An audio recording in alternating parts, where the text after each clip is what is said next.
Ngayon po mga katrops, ito na naman po ang ating uulamin na isip. Wow!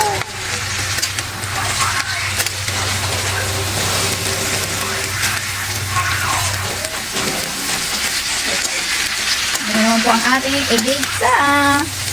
Ayan, nakakatakam mga katrops. Wow!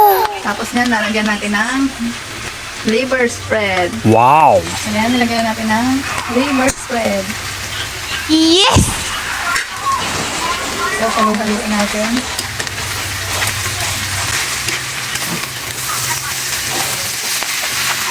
Ayan, nahalo na natin. Sama-sama na yung liver spread. Malapit na pong maluto yan mga katrops. Ayan po mga katrops. Masarap pang pulutan, pwedeng ulam.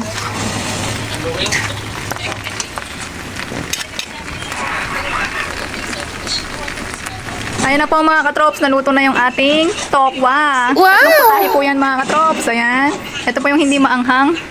Wow! At ito po yung medyo maanghang. Wow! At ito po yung kakaiba. Maanghang na may konti-konting gulay. Kaya tara na mga katrops. Kainan na!